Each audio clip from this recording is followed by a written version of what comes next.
Numa altura em que o país se prepara para enfrentar tempos de austeridade, é cada vez mais importante poupar. Dados recentes de um inquérito realizado pelo Banco de Portugal dão conta de que os portugueses são muito pouco sensíveis à importância de poupar.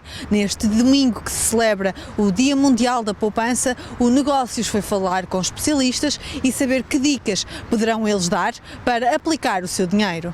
Poupar, de acordo com os especialistas, é uma forma de precaver o futuro. Para António Ribeiro, economista da DECO, esta devia ser uma das lições a tirar da crise financeira que estamos a viver. É muito importante poupar, apesar de neste momento se discutir se deve poupar ou se deve gastar, porque se pouparmos nós estamos a incentivar a economia.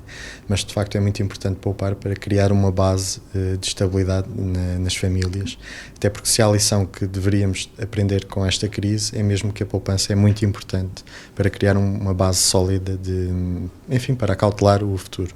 Augusto Mateus, ex-ministro da Economia, considera que a poupança, para além de ser uma forma de criar condições para quando o fim da vida ativa chegar, é também uma forma de ter uma economia com mais dinamismo e menos dependente do exterior.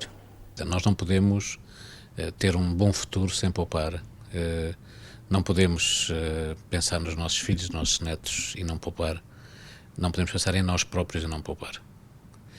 Toda a gente sabe hoje que os Estados têm muito menos poder económico e financeiro do que tiveram no passado, que há tendências demográficas muito complexas, nós vivemos bastante mais e não temos instituições preparadas para essa realidade e, portanto, há uma grande incerteza sobre os sistemas de reformas, sobre o que acontece ao nosso poder de compra depois da retirada da vida ativa. Ao nível global, nós precisamos de poupar para podermos ter economias mais modernas, mais dinâmicas, que geram mais emprego. Se nós não gerarmos poupança suficiente, temos que nos endividar no exterior ou sacrificar o nosso ritmo de investimento e de crescimento. A taxa de poupança das famílias portuguesas tem sofrido oscilações ao longo dos tempos. De 2003 a 2007, verificou-se uma diminuição na taxa de poupança, uma situação que começou a alterar-se a partir de 2008, altura em que surgiu a crise financeira. No final do primeiro semestre deste ano, o Instituto Nacional de Estatística estimou que a taxa de poupança das famílias situou-se nos 11%. Uma das preocupações que deve ter na hora de poupar é a altura do mês em que o deve fazer. A poupança neste momento é vista como o que sobra no final do mês. No entanto, para invertermos o comportamento e a educação financeira, deveria ser vista como não aquilo que sobra, mas um encargo que seria suportado inicialmente, quando se recebe o salário ou no início do mês. Portanto, se víssemos isso assim, já haveria se calhar alguma disponibilidade para poupar e não apenas ser apenas aquilo que sobra, porque normalmente não costuma sobrar e depois não se poupa. Mas as questões a considerar na hora de poupar não se ficam por aqui. Eu aconselharia claramente as pessoas a optarem por coisas transparentes, sólidas, simples. Obviamente, há oportunidades que vale a pena acompanhar. Há claramente oportunidades em matéria da valorização de algumas matérias-primas, do ouro, enfim, há variedíssimas formas de aplicação.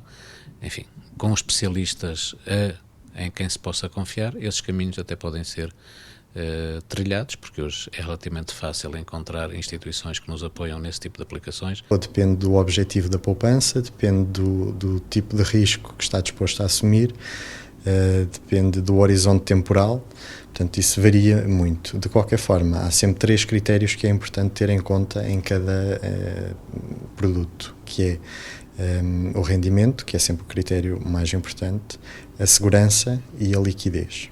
Neste dia em que se celebra o Dia Mundial da Poupança, o Negócios diz-lhe quais são as regras para investir melhor, como poupar para a reforma, como investir para dar entrada para uma casa, para comprar um carro, para financiar os estudos e como fazer um fundo de emergência.